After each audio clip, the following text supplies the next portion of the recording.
Hello, loves. I decided that I want to do a kind of a bit of a book vlog on the Red Goddess.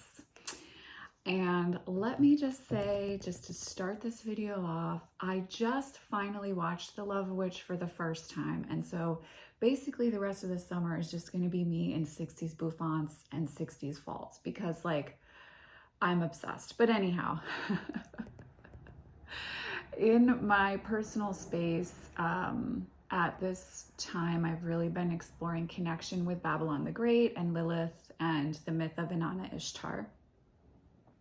Kind of revisiting some of those pieces and also preparing to offer a tarot workshop with them. So be on the lookout for that, guys. I'll have more information on that more towards the end of this week.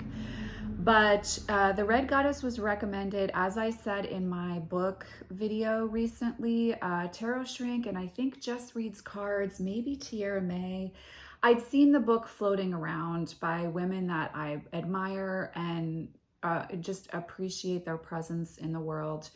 And as you all know, since earlier this year, I really have been looking at revisiting the myth of Babylon the Great and offering myself a lot of personal healing around my childhood based on her myth, which really, if I really think about it, she's one of the first goddesses that I ever consciously connected with at the age of 5 through the book of Revelations. So needless to say, this is a book about Babylon the Great by Peter Gray, and the title of the book is The Red Goddess. Now, I was just going to do like a one-off review of it, but I am, as one of my dearest friends would say, incendiary as I am reading this book. And so I decided that I would do this kind of vlog style. So this will go up as one full video, but I'm going to be talking about it at various points through the reading process because and I have notes here, because I don't want to forget, I'm getting a little bit older now, and I don't want to forget some of the things that I wanted to share,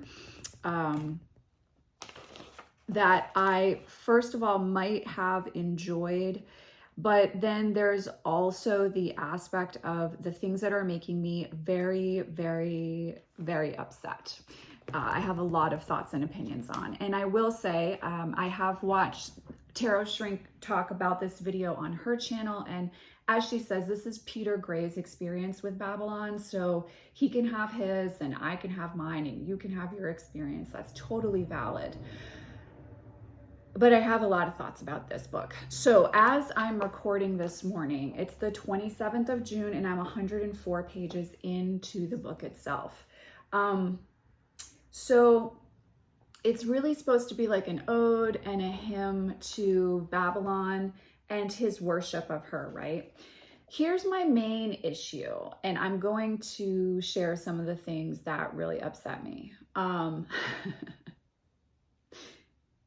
I'm sure that I'm going to have more things that upset me here. Babylon the Great is the whore of Babylon. She is a whore.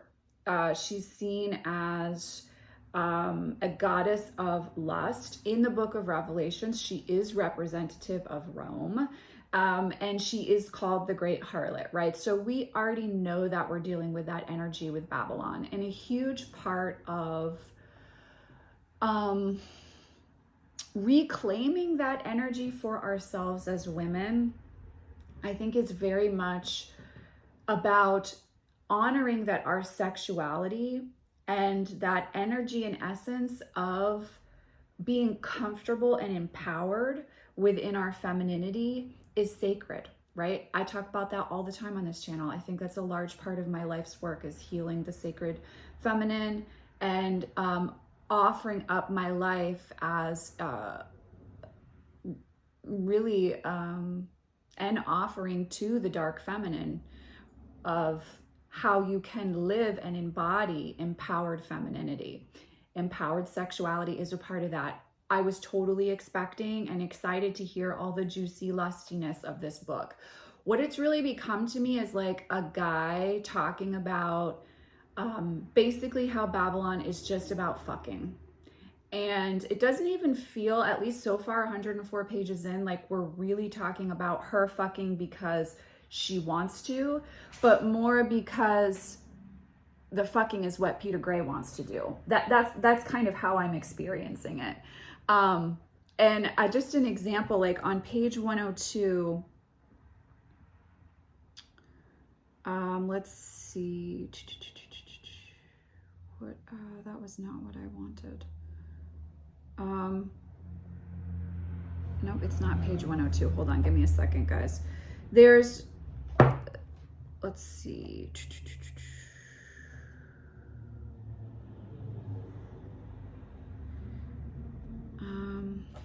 On page, yeah, well, I guess I could reference 102 here. Sorry, guys. This is why I'm doing this as a vlog instead of at one fell swoop. So, you know, he's talking about Crowley, which really, if you're going to work with Babylon, you've got to look at the book of Revelation and you've got to look at Crowley. You know, he says, the Crowley cult has failed to challenge some of the misogynist ideas that dear Alistair peppered his writings with. In one paragraph, he is a champion of the rights of women and liberty. In the next, he is literally punching her in the face and throwing her down the stairs. If it was just his private life, we could forget it, not excuse it, but get on with the teachings. The fact is that in Crowley's sex magic, he treats women with contempt as ignorant vessels for his glorious sperm. These are the ideas I am going to challenge. At the same time, I'm going to celebrate the great work that he did. Here's my problem is I think Peter's actually discussing himself here as well. The tone of the book is very tongue-in-cheek and sarcastic towards Christianity. I'm down for that. I definitely think the way that Peter writes it's easy to read. It's funny. It's got that little bit of sarcasm in each passage that allows you to have like a lightness and realize that, you know, you're dealing with myths. These aren't facts. These aren't truths. And that's, I think, fine. I think he's very derisive towards the Bible and Christianity, which is, again, not a problem for me personally. But I do think maybe he could temper that a little bit since he is referencing these myths in regards to the goddess that he considers he's devoted his life to. That was interesting to me to, like, in some passages, it's like he's fairly just dripping with this just sarcasm and this like snide energy. And again, like I said, that's okay. It definitely doesn't read like a scholarly tome. So if you're not into that, but you do want to read this book, I would count that as a positive. But I found after a while, I'm like, okay, I get it. Like you really hold the Bible in derision. It's just ridiculous to you. And we get it. Like after like 20 pages, I was like, okay, dude, I've got you. Like, I don't need to keep hearing you kind of jab at Christianity and the Bible. And obviously in working with Babylon, you are working with a lusty energy, a licentious energy, and an energy that turns things on its head, right? So totally get that. But I think he treats Babylon in the way that he discusses Crowley as treating Babylon. Like there's a point where I feel like all Peter's talking about is sex. And from the vantage point of like the man as the main focus, his ejaculation, his I don't know, it just felt like he was like cheapening her into just this like form for his own sexual pleasure at a certain point. Now I'm only 102 pages in, so that could change. But that's where I'm at right now. And the page that got me the most upset, like I literally was like, fuck the fuck right off, Peter Gray. On page 46, paragraph 3, he says, intriguingly, Lilith with her Night Queen malevolence has been championed by witchcraft in a way that Inanna has not. This tells us more about women's need to regain power and their anger at men than about the relative merits of these two rather different ladies. I was just incendiary, to use one of my dearest friend's terms here, at this fucking bullshit. Like, you can't say you're worshiping a goddess and then like take jibes at what women have been dealing with for centuries and centuries.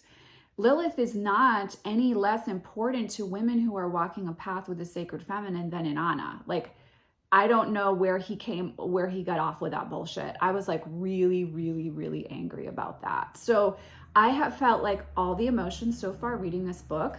There were a few passages that I did enjoy, and I forgot to write down the page number in this quote, but this is a direct quote from the book that I wrote in my journal. It says, there is a temptation to view love goddesses in a benign, soft focus. Nothing could be further from the truth. Love is an emotion with destroying power, careless of human happiness, social constraints, and rational analysis. Without this bittersweet sting, the image of the goddess would lose all power. Goddesses are as fully rounded and complex as humans, if not more so, large enough to contain contradictions. I loved that passage. And then further on that page, he said, devotion to the whore, or Inanna Ishtar in this case, requires that you are crowned with love for all, not fucking with an empty heart. So I did enjoy that he said, like, you have to have love in order to have sex.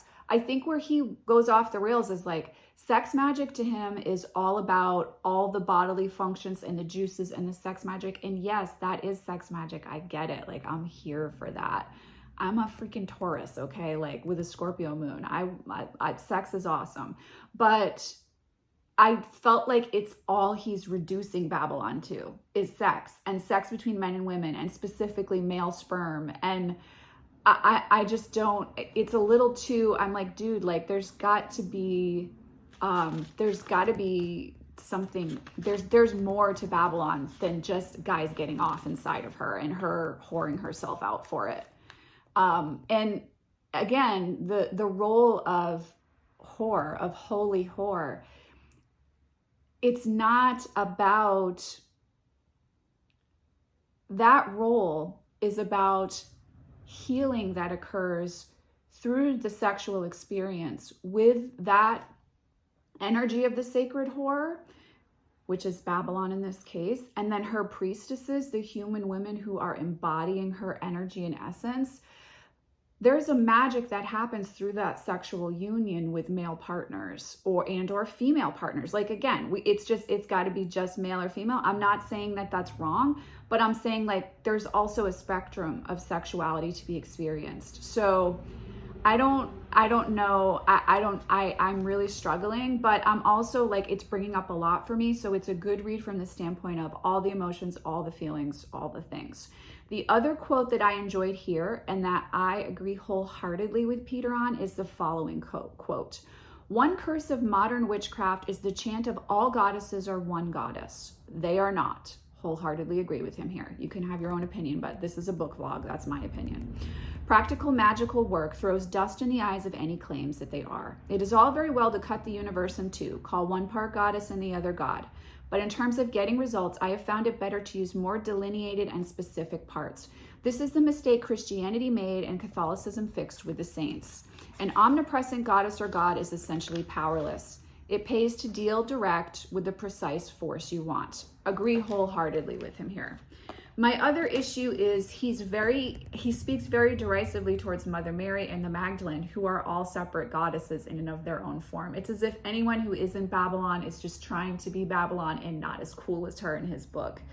That seems to be the standpoint I'm experiencing with him. I don't agree with him on that. You know, I don't think that the Magdalene or Mother Mary have any less value just because they're not holding the role that Babylon does. So I don't know. I have a lot of feelings. I have a lot of fucking feelings with this book. And that's a good thing. That's not a bad thing. Reading books that provoke us can serve a purpose. It helps us to understand what we believe.